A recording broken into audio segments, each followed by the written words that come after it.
All right, so let's get started. So hopefully most of you were at Professor Pyruz's lecture. I won't go so far as to summarize it, but a lot of what we're going to be doing here is going to be based on what he just talked about.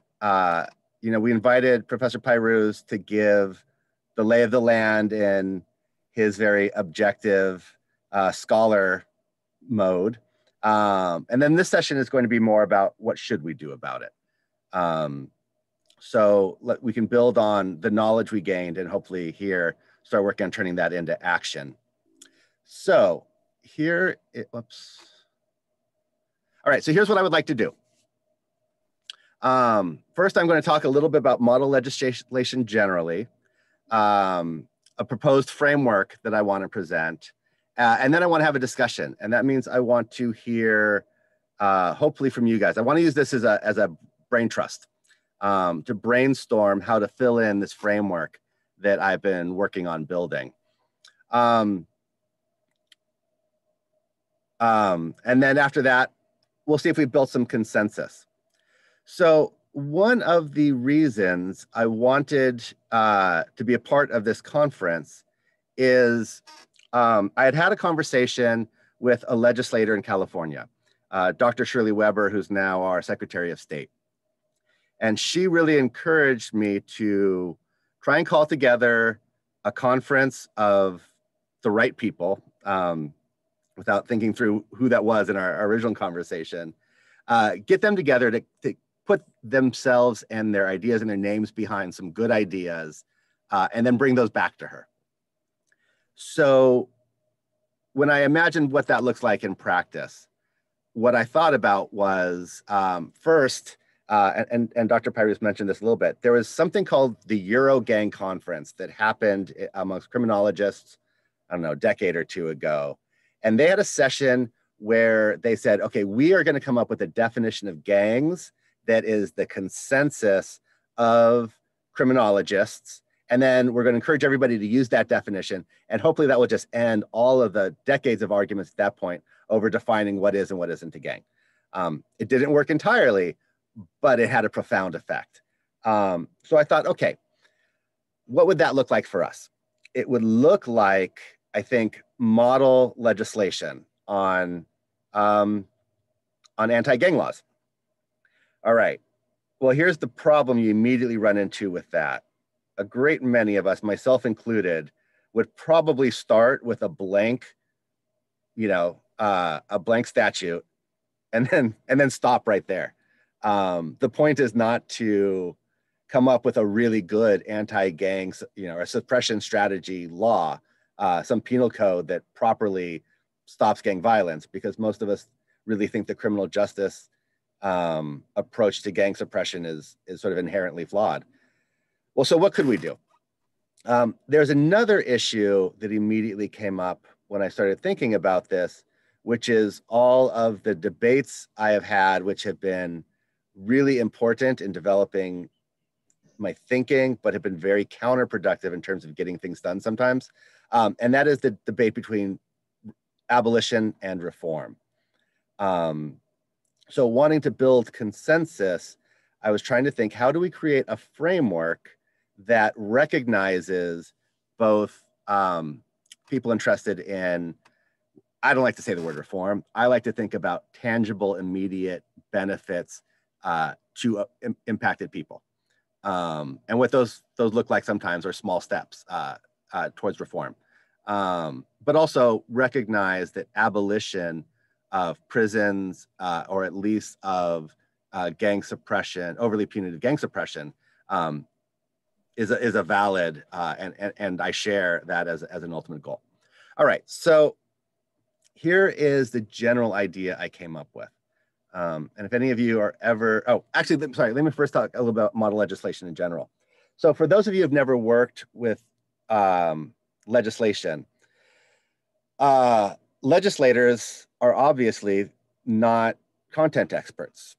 So when I was in law school, the best class I took my entire 3 years of law school was a class called How to Change the Law.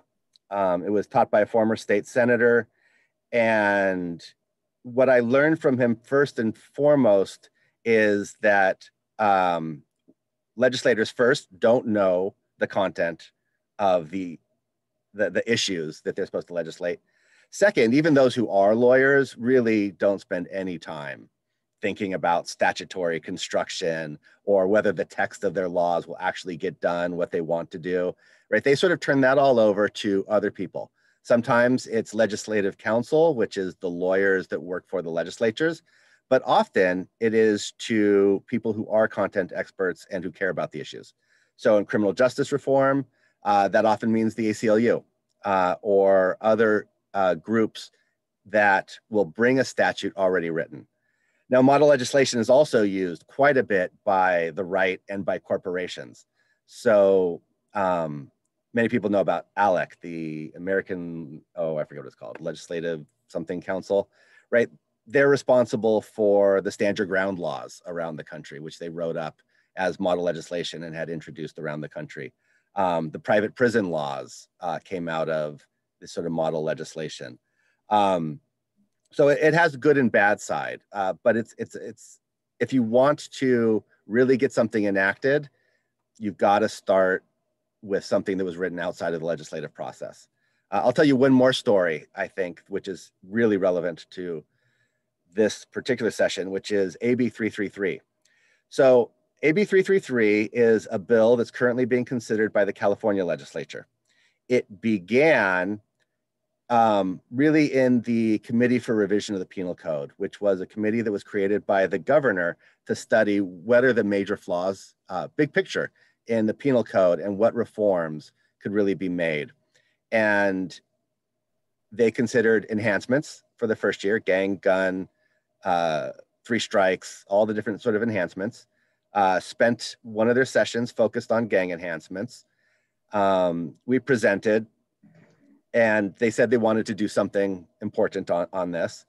Senator Cam Logger, who will be our plenary speaker tomorrow, was on that committee and was sort of anticipated to introduce some legislation. So after that session, I didn't hear anything. I was one of the people who presented as an expert to that committee. We didn't hear anything. So I started saying, well, let me come up with some ideas of how we put what we discussed into practice, into language. I emailed them to the committee. Next time I heard back, several months later, I see that a bill has been entered in the legislature, and it has the text from my email. And that was really just supposed to be a conversation starter. It was not completely thought through. It was definitely not my intent to say, this is what the law should say. And since then, I think all of the language I maybe first put in that email has been removed through the various iterations. But if we had started with a fully thought through piece of legislation, the whole process since then of dealing with the law enforcement lobby, of making concessions to scared moderate Democrats who sit on important committees, right? That whole process would have worked much, much better had we had a piece of model legislation. So, it's too late for AB 333 to begin with this, but I am actually pretty confident that AB 333 will be followed, maybe not immediately, but at some point with another piece of legislation. So maybe this will help guide that. And then we saw, as we saw from Professor Pyru, there are 44 other states that are in need of something like this. Okay, so now we can take a look at sort of my broad proposal. So if any of you have ever taught, you might recognize this right away. This is sort of a standard rubric we find in education. You grade things on a 1, 2, 3, or a 4. 1 is far below expectations, 4 is exceeds expectations. And I first saw this sort of classic high school rubric being used in policy when I was at the Urban Peace Institute. And one of the things that UPI would do is visit a city, invited in, and analyze where they were in terms of a comprehensive response to community violence. And a 1 would be, most people say it doesn't exist, but it does. There's no coordinated response, and you have a lot of people sort of working by themselves outside of the system to address it, some good, some bad.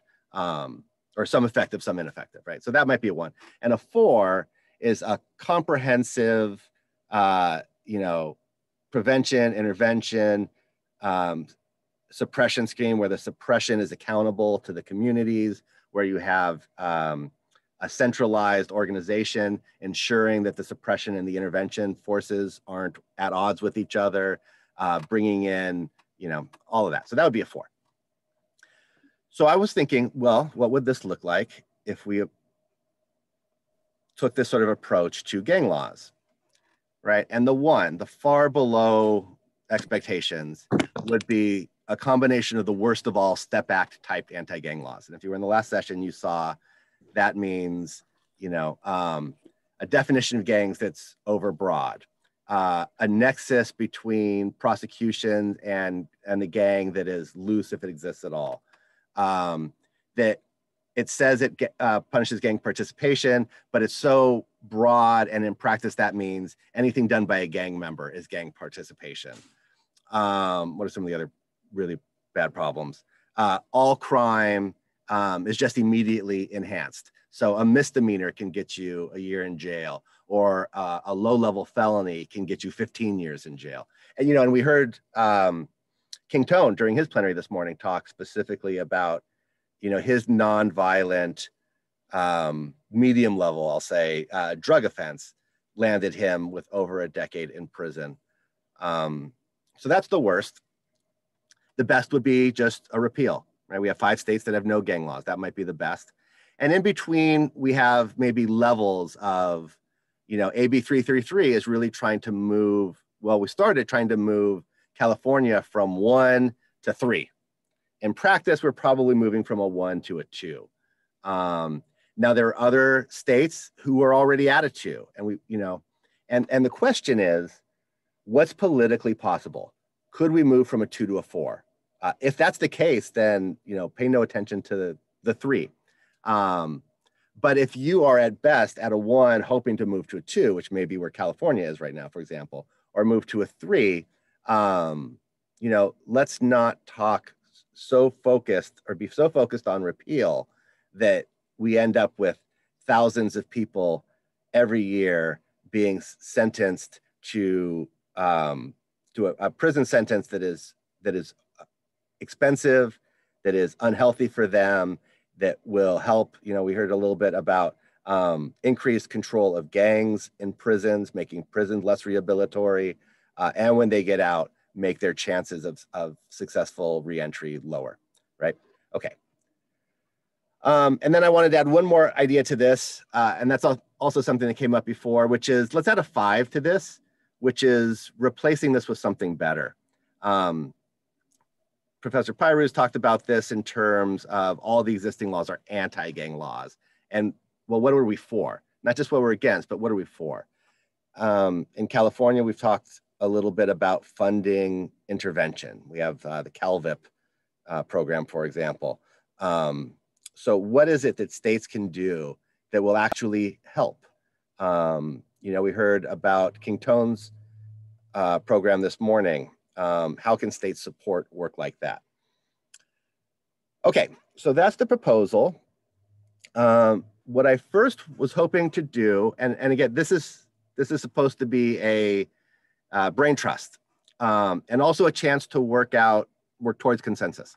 So what I would like to do now is ask people to unmute themselves. Hopefully that won't be a problem, and talk about whether you think this is going to distract us from where our focus needs to be, which is abolition, whether you think this is an effective balance between reform and abolition. Let's start with that big picture. Does this framework work for you, either in your organizing work or in your legal work? Oh, I'll say one more thing, which is I am fine with uncomfortably long silences. I find that's just a necessary thing to get people to speak. So be prepared to suffer while we wait for somebody to get the courage to believe that their voice is valuable enough to be heard. Because it is. All of you have voices that are valuable enough to be heard. So All right. So what do you guys think? Is this a good start? You know, I'm always going to feel a silence, Sean. So I will definitely. I, I I do like and agree with the fact that there has to be something, a process like this one, because you know abolition doesn't happen overnight. It just doesn't and can't, and it will never happen without another process. Um, I think that this is a well thought out process. So yeah, I agree with it. Yeah, Colleen, go ahead. When you were talking about the model legislation, I recall the creation of the Constitution. And Madison came with the draft in hand. And by and large, that's the document that we have. He was able to set the agenda because he provided the framework.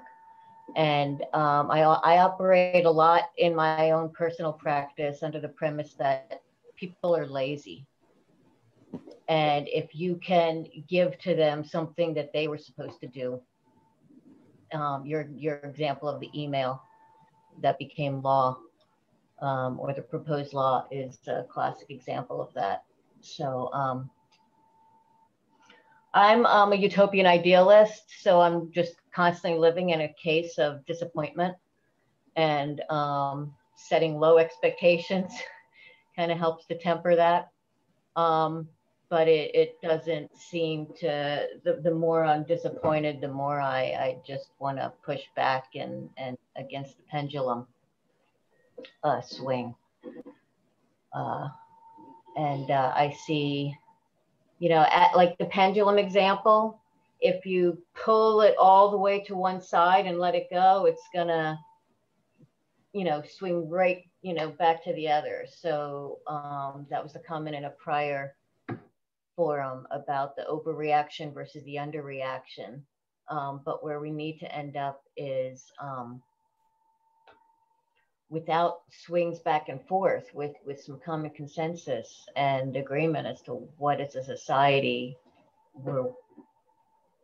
what society we want to live in. So I'm always going to be shooting for number 5.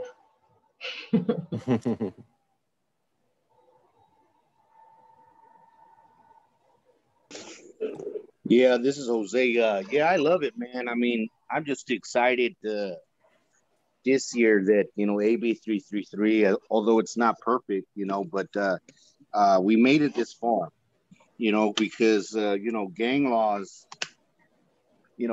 kind of fall as far as the public understands them.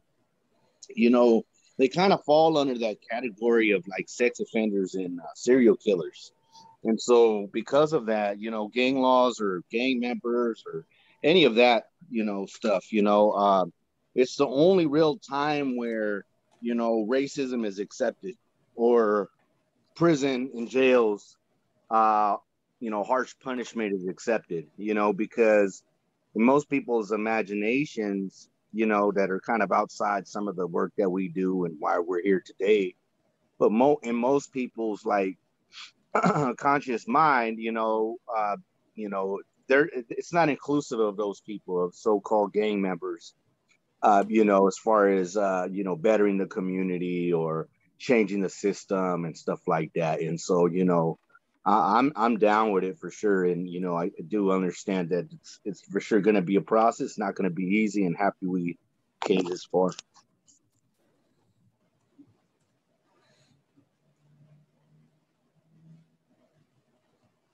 This is Babe Howell from the East Coast. Can you hear me? Yes, yes. I was hoping to hear from someone from New York. I was going to call him Alex too, if he isn't the next one to talk. I can't see myself for some reason, but we can see you. So in New York, we don't have any gang laws. There's no state definition of gangs. There's no enhancements. There's no gang offenses. The only gang offense is one that's like a 3 or more gang assault, which doesn't involve a gang. It's just 3 or more people. And that makes me feel strongly that the goal has to be replaced with something better, because we don't have gang laws, but they just bring in gangs as motive, or gangs as part of the basis for conspiracy or RICO charge, and they can still stack things up in really, really pernicious ways. So they don't need, you don't need special laws. And I'm sure our New York prosecutors would be happy to kind of school California if you ever did get rid of the Step Act. So I do think it's very important to embrace the notion that gang prosecutions are racist and shouldn't exist under any, it's just an allegation that shouldn't come into court. And when I think about replacing with something better, yes, resources and approaches in the community, but also it strikes me as in these cases, there's no real place to look at mitigation, like gang membership. When I look at the, backgrounds of so many of the people that they're pulling in, it's like folks whose families have been deported, folks who have families have been incarcerated, folks who have been shuffled around the system, who have not been given educational support. So it feels to me like there may be a world of saying, the something better is if a person is associated with a gang, that is a sign that there may be serious mitigation and there should be extra hoops before you even charge that person. Right? Anyway, that's what I've been thinking about these days. And the other thing is that strikes me in these cases is self-defense. This just doesn't exist. They say this is a senseless rivalry. It's like if somebody shoots at me and then I shoot at them, that would be self-defense for me. So there's a couple of different issues where it feels like once they put this label on you, you have, you lose defenses, you gain propensity evidence, which is highly prejudicial, and that we need a set of rules around this because we're triggering such extreme bias and extreme racialized bias in our society. So if you're looking at the screen, it got a little messed up, but I plan to take notes on the conversation. So hopefully you can see the first box would be, what does a 2 look like? The second one's a 3 look like. And the third box here is what does a 5 look like? I'm trying to take notes, and please help me if I am getting it wrong. Wow, I see Alex has given us a whole bunch. So these are the conclusions of the report that Josmar Trujillo and I wrote about the gang policing situation in New York City, and the link to the report is above the list of recommendations. So as Babe mentioned, we don't have specific gang laws, so we're certainly not interested in creating any. And what we're interested in is trying to get cities to quit using the discourse of gangs, to quit saying the word even, because that in and of itself includes a whole set of understandings that legitimate suppression policing, that legitimate the dehumanization of people. And so we have violence problems, we have youth unemployment problems, we have broken family problems, we have, runaway youth problems, right? Let's address those problems in positive, proactive ways. The idea that we need to give the police some kind of watered down set of tools, that's slightly better or less repressive just doesn't make any sense to me, because the police will just run wild with whatever we give them, because anything we give them legitimates the idea that this is an appropriate role for police. So, and I'm not worried about the long-term issue here. The long-term issue is they will continue to use police to attack people until we put in place the alternatives. So we have to put all of our energy into divesting from policing and creating a whole set of alternatives that directly address the needs of young people.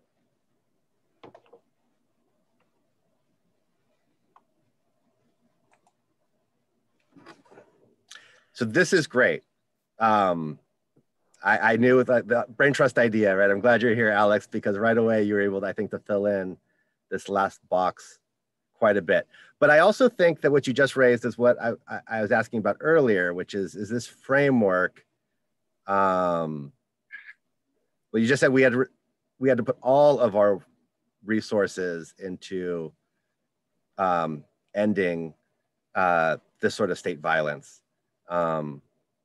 So would you, I mean, how would you characterize, like I said, I and several people on this call right now are working on AB 333, which will at best move us from what I say is a 1 to what I say is a 2. But even that, I think, 1,000, 5,000 people may end up without gang enhancements next year. How do we reconcile those two ideas?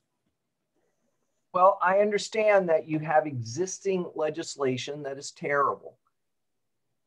But what you're running the risk of doing is reducing gang enhancements for 5,000 people and then making it impossible to do anything about the other 100,000 people.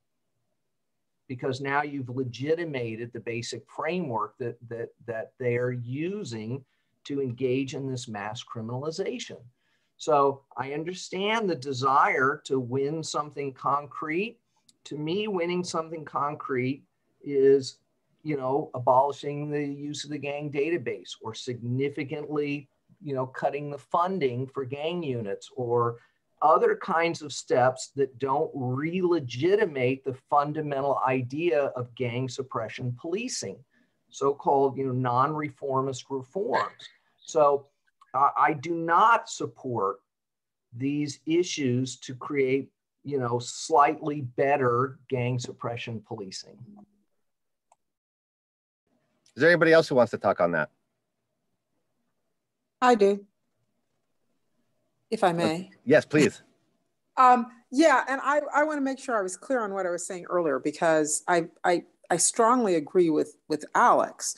When I'm thinking in terms of repealing and replacing legislation, I'm talking about replacing it with legislation that really changes the structure in the way that Alex is talking about. So I think that that's really important. But if I may just take a step back from that, the things that Alex is talking about it's so clear. Of course, this is what we need to do. There's no question about it. The thing I think that we are missing, and we talked about this a little earlier in the Kumo space, is that, legislators don't look at this and say, oh, yes, this is the right thing to do. I'm going to do it. Okay. They are pressured merely because the narrative has changed in the public space. And because of that change in the narrative, the public, those voters, put the pressure on their legislators. And so what I think is missing in discussions like this is, how do we not only reframe the narrative so that it is accurate and appropriate, but how do we get that message out to the wider public, and more specifically voters? And I think we miss that step every single time. And that's why it is very hard for us to become effective in changing legislation. We are so naive that we really think that legislators are just nice people, and that if we just explain it to them hard enough, logically enough, they'll see the light and they will vote in the right way. I think that's terribly naive, and I personally, in my experience, know that not to be true. This, Alex, well, I certainly agree with that. I mean, our Gangs Coalition is focused on doing grassroots public education.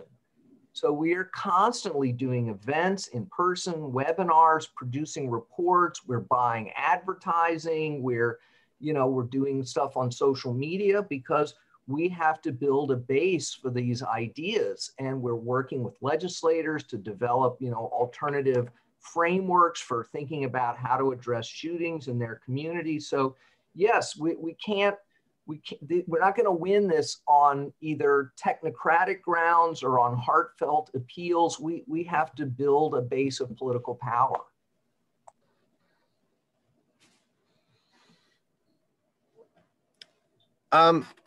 So, all right, we're getting maybe a little off the question, but I want to pursue this a little bit. My feeling is that yes, elected legislators, for the most part, are really thinking about how to maintain their popularity and not about whether or not a reform or a repeal or whatever is effective. However, that's not always been my experience, both with staffers. It's not been my experience with scared but well-meaning moderate Democrats. And it's not always been my experience with the last couple governors. Whereas there are a great many times when they see a bill, they have something brought to them and they say, you know what, this looks good, but I want to make sure it's not going to come back and bite me later. I want to be confident that if we do this smart justice thing that you're suggesting, that I will be able to later point to it as an example of something that worked. And that requires a certain amount of making good arguments. And with the moderate Dems, we find ourselves sitting across from the DA's Association or the Police Chiefs Association with an on the fence, Democrat or their staffer in the room. And they're listening to the debate between us. And they're really on the fence because, those political pressures, there's always sort of a center point where there's somebody who's like being pulled both ways at once. And I think making good arguments can sway those people. Certainly when the law enforcement are exposed for being just complete, liars, it has been helpful in winning votes. It looks like you have Michelle Pena's hand up for a while. Oh, okay. Oh, I'm sorry. Yes, Michelle, let me hear from you. Oh, I just wanted to share, I do some amicus work and also advocacy, legislative advocacy with the Pacific Juvenile Defender Center. And so that just brought to mind how there's a lot of laws or proposed laws that are suggested to the legislature that may not say anti-gang, but in the end result, it's preventing gangs from even formulating or the effects of gangs. So like maybe part of the solution is like your number 5, replacing with something better, what are we, talking about intervention, working with the youth. I think there's a lot that goes under the radar because of, confidentiality of juveniles, juvenile cases. And I think, where are they being housed is important. Who in the foster system, who are the foster parents? There's a lot of, the at-risk youth. What are we doing for them? And how can we support them so that they don't end up on these lists as they get older, or, get involved with, associate with a certain group of people that is identified by, law enforcement as being, potentially gang members. So I think part of that is having a collaboration and supporting other groups that have the same ideal. Because sometimes I think there's so many of these little offsets that are, they're all for the same purpose in the bigger scheme of things. But because we get into the nitty gritty about which law we want to change, instead of supporting each other, that might be something that we could consider. Just what else is happening already that has the same result, or potentially the same result that we want. And I did want to mention that the closure of the DJJ is huge. I mean, that's going to change how our youth perceive the prison system, instead of like, it's, to me, it's just like prison junior, you know, having that DJJ system, it's just priming our youth to feel comfortable in a prison-like situation, as opposed to having community-based resources, trauma-informed. Let me stop you 1 second, just because I'm afraid you're going to lose a lot of people here who aren't from California. Oh, okay. The DJJ is our like juvenile prison system. It's being closed down as we speak, and all of the young people who are in the DJJ system are being sent back to the counties to be basically be placed in something new. And each county is coming up with something new. Yeah, so, and that's the key part. Each county is coming up with something new, and that's the place where we can work, where, you know, we can throw in our support, that, you know, having a certain community-based program, as opposed to being more of this high secure, restrictive, you know, instead of the state controlling it, it's the county controlling it, kind of mini DJJ. So looking to see what's happening on a micro level and then supporting those groups. So thank you.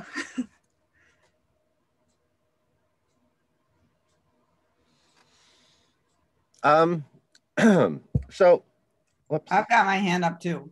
Oh, sorry. I thought that was from before. Yeah, go ahead, babe.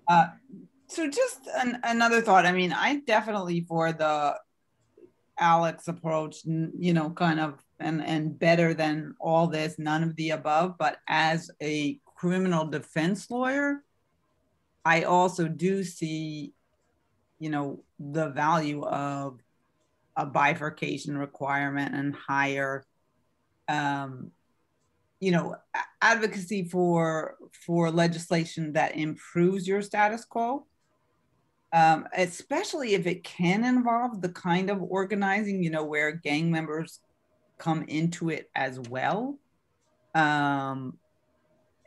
And I'm not sure about your current legislation, which still kind of leaves gang, you know, it could lead to a gang enhancement, but I definitely see the value of legislation as something that mobilizes a lot of people. Like, they want a law for something. It's a good way to get people in and involved and working on testimony and working on how these things affect the community. So I might want to get a law, you know, work more towards number 5, but I can see the value of, you know, a number 2, 3 in terms of improving the lot of, you know, folks going through the criminal justice system. Because right now, if your prosecutor decides to throw in that gang charge, you're really, you know, screwed, excuse my language. Yeah.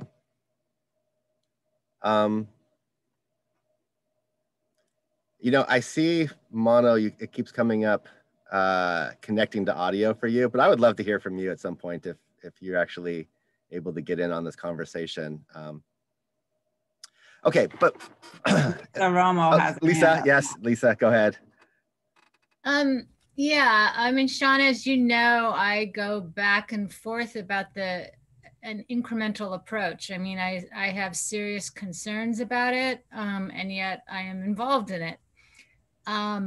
But I think that, you know, my experiences with the death penalty, I've been a death penalty lawyer for 30 years, and we haven't been successful at, you know, abolition, right? But we now have 3 or 4 people being sentenced a year, and we used to have 40 people sentenced to death a year. So incremental change has worked in the sense of we've been able to change the narrative over these last 3 decades, and prosecutors have gotten to the place where it's no longer valuable for them to go after a death verdict. It doesn't get them anything. And so I think that incremental change could be very valuable in the gang context because we're a long way, I realize, from abolition, from getting, you know, rid of the Step Act, much less replace it with something better. But I think it has to go hand in hand with changing the narrative. And that's where we have not been successful because, as one of the speakers from yesterday said, we're so siloed. And I don't know if all of us are siloed, but certainly I am. You know, I'm a criminal defense lawyer. I've been arguing for decades against the gang laws. I've been pointing out sociological research. I've been pointing out there's no empirical support. And, you know, I get the courts are like, yeah, whatever. I mean, they just don't want to hear from me. So we have to create something bigger than that. And we have to start changing the narrative so the pressure builds on the prosecution, on the legislature, to go beyond incremental reform. And I think that can happen. And I think, as Andrea just said, or is it Babe, this first step is, you know, it may not get us a whole hell of a lot, but it gets legislators involved in understanding the process, and we haven't done enough of that, and we need to do more. And maybe we can learn a lot from what New York is doing with their project. And I hope that's what comes out of this conference.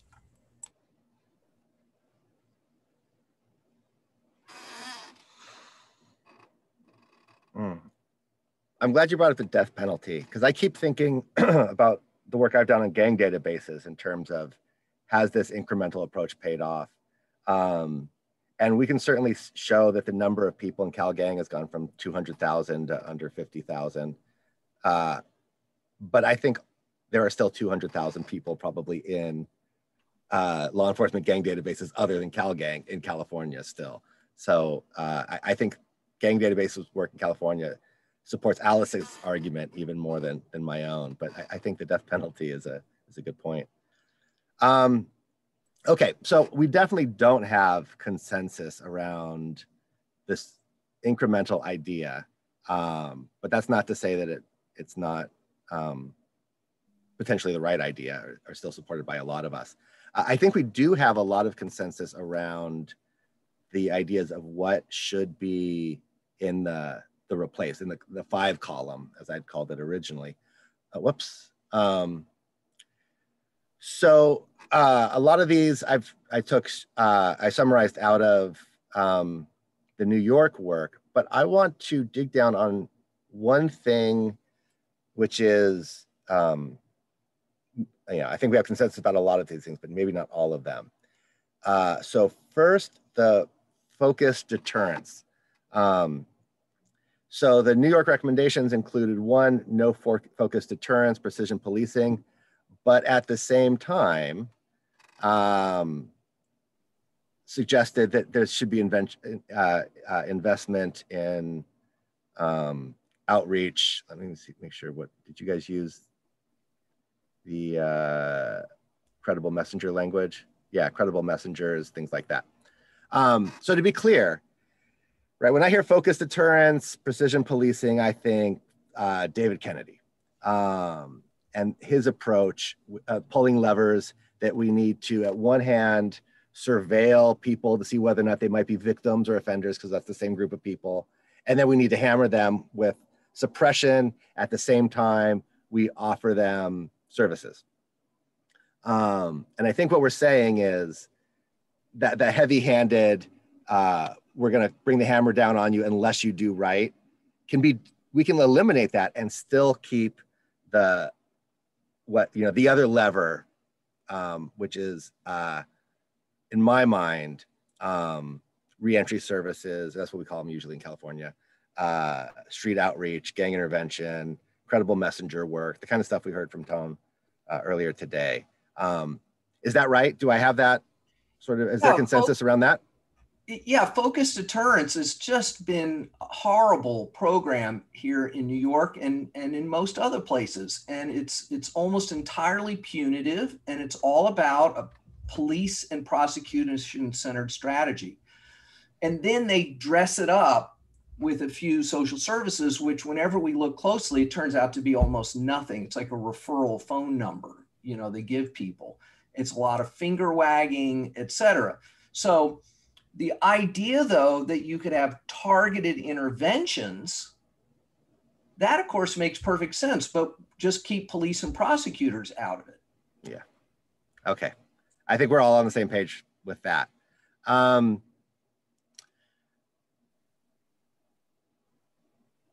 looking at the list. Hopefully you are too. The large gang takedowns. That was the one other thing that gave me pause. Now, when I think of everything I know about the raids in New York, of the housing projects, you know, especially, well, I know almost entirely everything I know comes from Professor Howell's work. But everything I know about that is like, yeah, I'm absolutely opposed to that. At the same time, my experience, thank you, it's in the chat, the Bronx 120 report.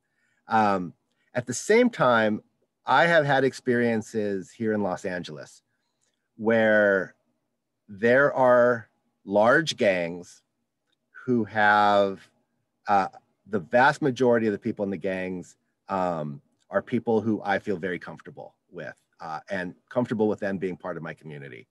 And then there's a small number of people who are extremely violent and are looked to as leaders by their peers. And when those people are removed from the group, man, everything is cool in the neighborhood. Those people come back out of prison and man, everything goes to hell and people die over it. And that there have been targeted, usually, you know, in LA, they're always federally involved takedowns. You know, usually they're involving the sort of the key drug operators that are not the entire gang, but operate within a gang. And I think that they have saved lives. So maybe we can talk a little bit about maybe where we do have consensus or not around that issue. And can I ask a question about those takedowns though? Because are they that targeted? Is it just the actual bad guys, or do they throw in a few others that they don't like because they sing and because they are video stars? And see, that's what I see in these takedowns. Is like, oh, you know, there's 2 or 3 people that you should charge in state court with whatever, you know, with the shooting, with the attempted murder, with the murder. But then there's another 2, 3, 5 or 10 who are, you know, associates or people that the cops just don't like. We see that a lot, especially around musicians. Yeah. So the one case I worked really closely on, which is always the one that I have in my mind first, it was a Marta Salvatrucha federal raid. The reason I was so involved in it is they arrested my friend Alex Sanchez, who is one of the best intervention outreach workers in Los Angeles. They also picked up a bunch of kids who were involved with serious criminal activity, but were kids. In fact, one of the most heartbreaking things Alex told me at the time, I remember, was how they started playing duck, duck, goose with each other while they were spending hours in holding cells. I think that really said a lot about who they were. And Alex was included just because he had a personal beef with the gang lieutenant who they brought on to help make the list of who were going to be the targets. So at the same time, yes, I've never seen one that was great, that was perfect. But Alex was found innocent.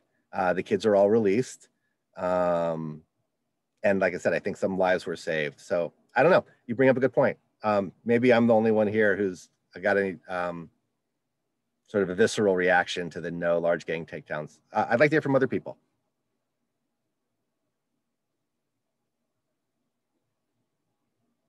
Oh, Andrea brought up the San Diego case. Why don't you talk about that, Andrea? Because that was also Tiny Do brought on, you know, prosecuted just for being a rapper. And I am not defending that as an example of a kind of police action I support. But why don't you share that? Yeah, but it was really remarkably similar to what Babe was talking about. It is. They decided to do a very large what they called gang takedown. They cast a wide net, and two of the people that were arrested, one was merely someone whose picture was found on the Facebook page of someone who was allegedly a member of the gang, and another person was a rapper who was arrested merely because he had supposedly rapped about the gang, and even at the heart of it, it was unclear what crime in fact had been committed and whether any of the alleged gang members were even affiliated with the gang. So yeah, I mean, that was a case that fits squarely into what Babe described.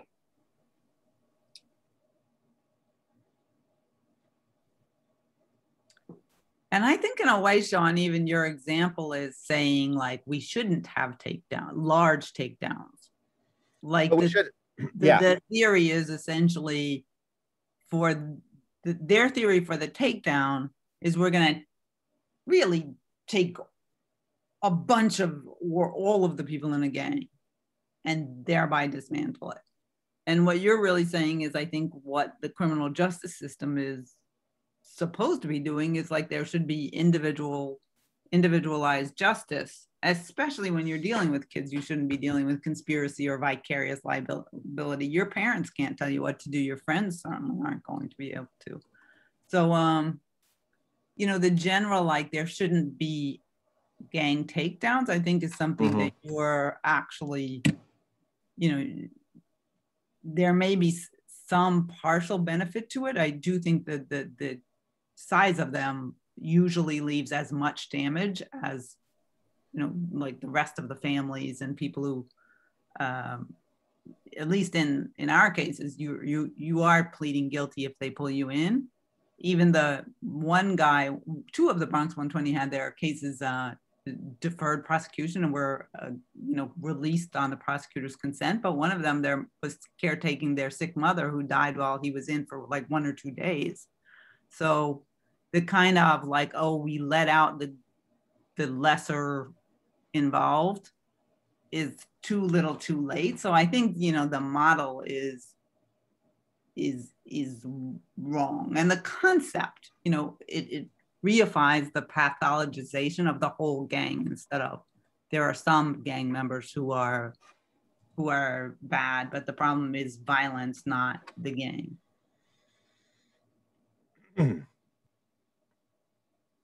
Yes. So if we talk about large takedowns against gangs defined that way, I think we have consensus on that. So what we may not have consensus about, or maybe we do, but I think we probably don't, is that and it sounds like maybe you, think that there is a place for prosecution of what I put as members of sophisticated organized criminal enterprises responsible for serious and widespread violence, and they should be prosecuted for their actual crimes or crimes they directed. I feel very comfortable with limiting it that way. Now, again, in practice, does that usually happen? Not usually. But Sean, what value are you trying to add by saying that? Prosecutors have that power already. Yes. People use it the way they use it. They usually do not use it in the ways that are actually helping the community, and we certainly can't trust them. But why would we even need to speak to that? They're going to do that. Our focus should be in delegitimating this idea of criminalizing gangs and instead constantly focused on addressing harms in positive, proactive, preventative ways. I think you're absolutely right. I'm just bringing it up because I feel like I'm in a group of allies thinking through where we may have legitimate disagreements with each other. But you're right. And I just put that in the list. There's no reason to bring that up in general or outside. But it will help me think about how to talk about this no large takedown of gangs concept. Hey, what's up? This is Jose. I agree. It's You know, I mean, it would just be great to just, at least in California, right? Like removing the step act in its entirety would like just probably be the only fix, and it would just spread a sort of wildfire in other states because of our influence in politics and what have you. But the thing is that the DAs, they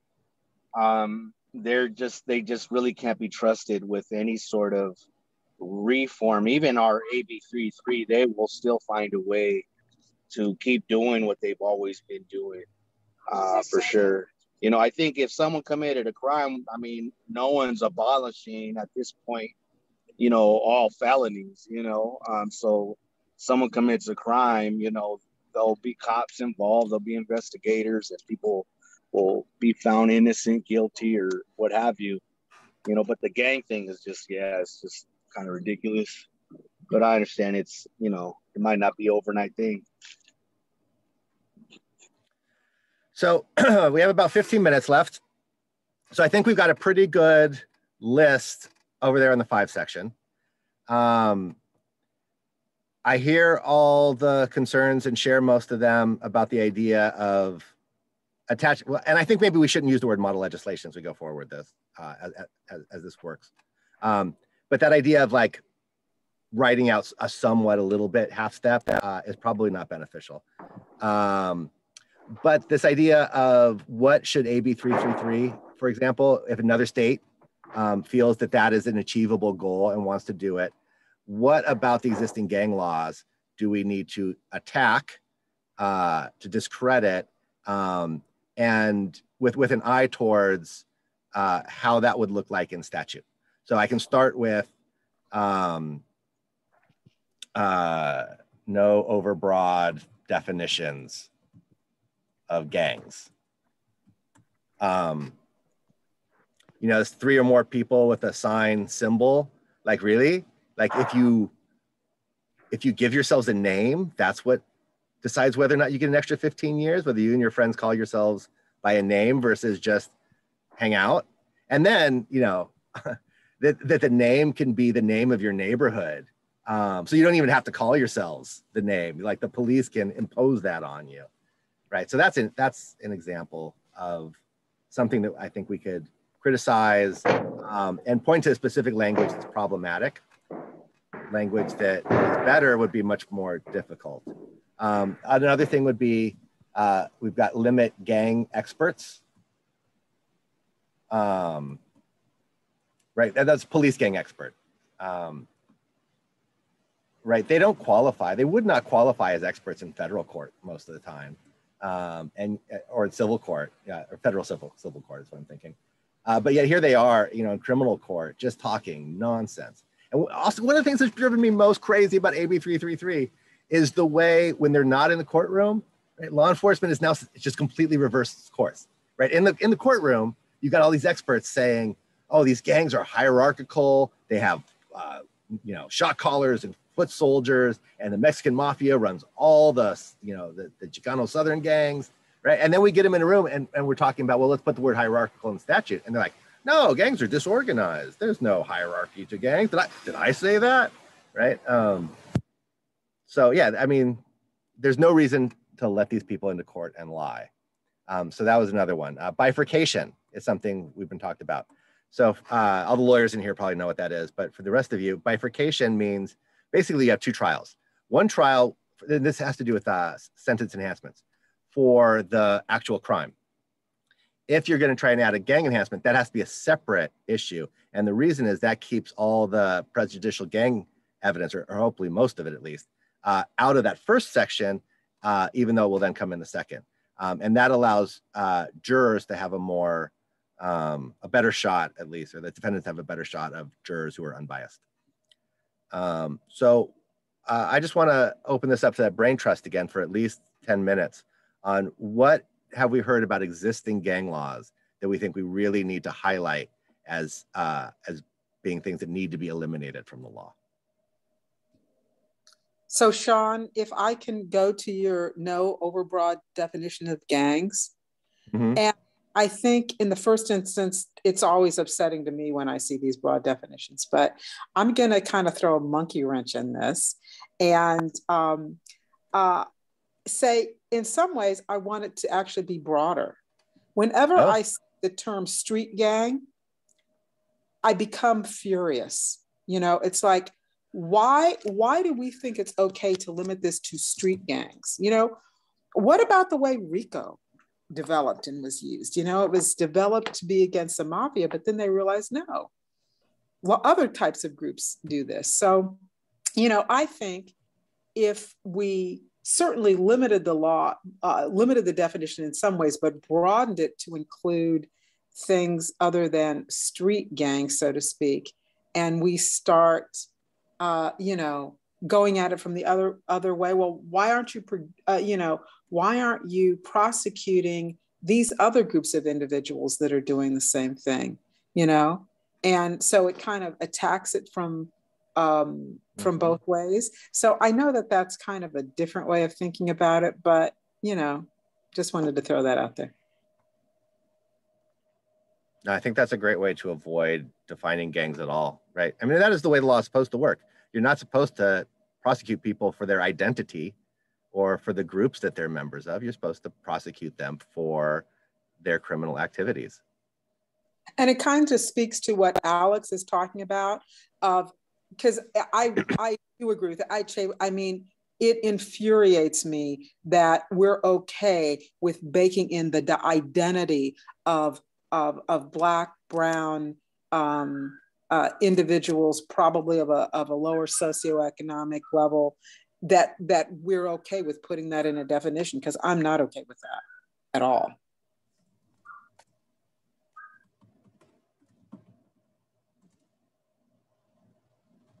Actually, I don't even think we need to put that in there. Okay. What other thoughts do people have about what is most odious and subject to attack in the existing gang laws? Oh, I see two people with raised hands. David. Yeah, Sean, one of the things that I was thinking of that was from the presentation, you know, given the suppression heavy focus on this, and it's not the odious part of this, but one thing that it would be a suggestion on my part that maybe hasn't been completely fully thought through, but would be mandated referrals to social service agencies when criminal justice generally seeks to apply any sort of specialized laws directed to gang populations. And this doesn't matter if it's entry into a gang database, if it's any instance of applying sentencing enhancements, whenever it is being used, that it would then get handed off towards a social service agency. And instead of thinking it as an opportunity to punish, it would be thinking about it as an opportunity to intervene. That usually when you know, gang members are coming to the attention of law enforcement or getting referred to prosecution, there's usually some sort of crisis. And Babe Howell made the point of, you know, gang affiliation should be a signal that should warrant extra mitigation, but also not just about mitigation in the courtroom, but it would also be mitigation if it's in a community setting, or in the event that incarceration occurs, it would also be mitigation that's taken place, you know, whether they're in jail or being referred to prison. So just a thought to share at this point.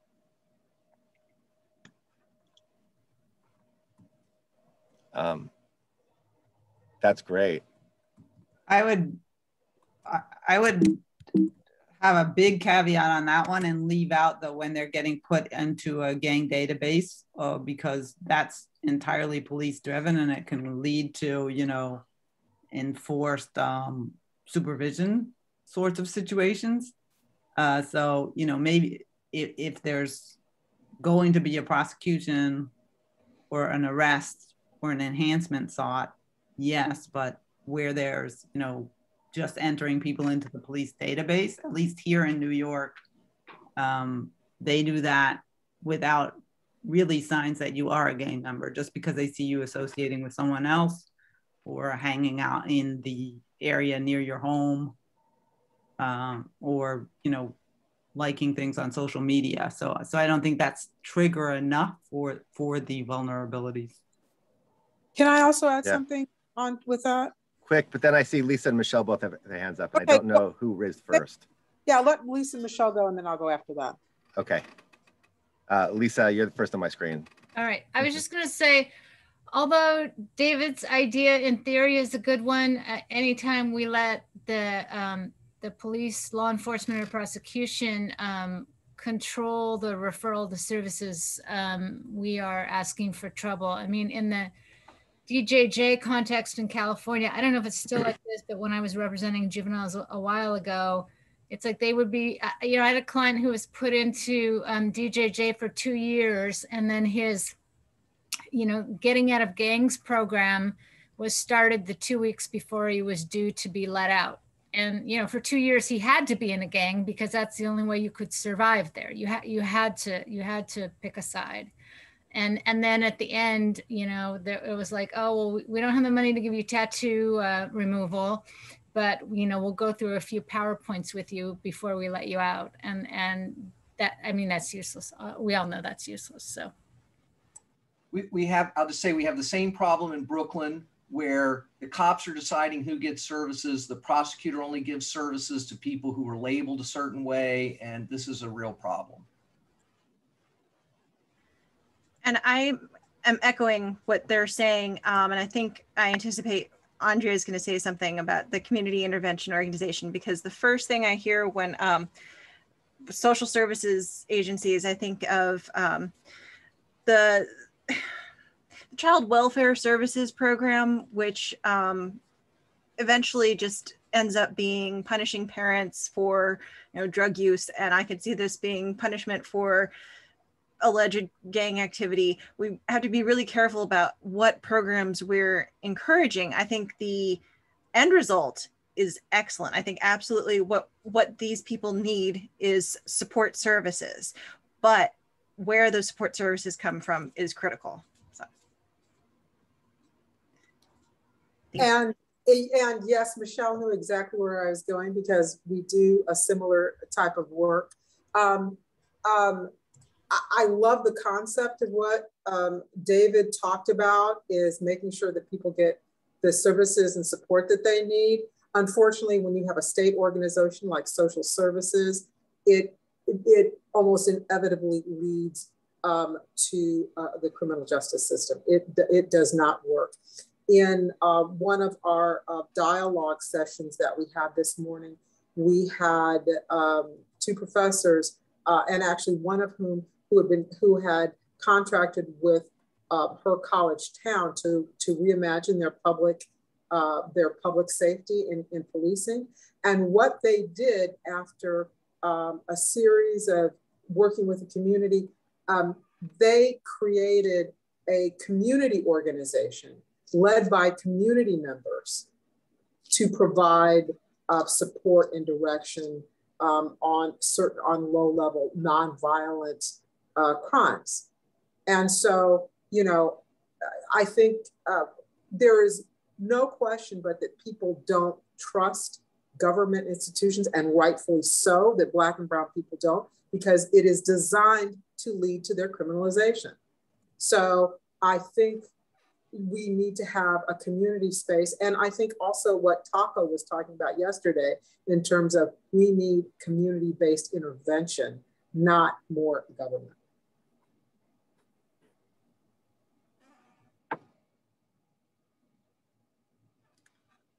Okay. So we have like 2 minutes left. This has been good. I knew that as long as I showed up with something that I halfway thought through, brought it to you guys, we would leave with something that was like 4/5 thought through. So, so here's, okay, so I'm not going to say that we have 100% consensus over all of these things, because we just don't have time, and Zoom is not a place where I think we can do that. And, I come from an anarchist consensus-based background where, it would take us 2-3 hours from this point, till we really could all say that we have no consensus is reached. But I think we made some process towards that. So what I am going to do is I'm going to take this, I am going to write it up. I don't know where it will be published, but I'm going to take what we've done in this conversation and put it in a place where what we've just discussed and what we've come up with is accessible to more people. I would like everybody's input. So what I'm going to do is probably figure out a couple different ways to involve people in the next steps. I will probably email everybody who's registered for the conference and invite them to be part of something that's a more iterative process of going through this, probably over email. If people are interested at some point, we may have another Zoom meeting that I will host outside the conference. And I will also use this video to see who was here actually in the conversation and reach out more specifically to everybody. If I can figure out, actually, I don't know Zoom well enough to know if I can figure out who was here and who was not with the video we got, but I'll see what I can do. And with that, I just want to thank everybody. I wish I could go around the room and give everybody a chance to say something to close with, but we don't have time for that. Is there anybody though who does have any burning last thing they want to say in the last minute or two?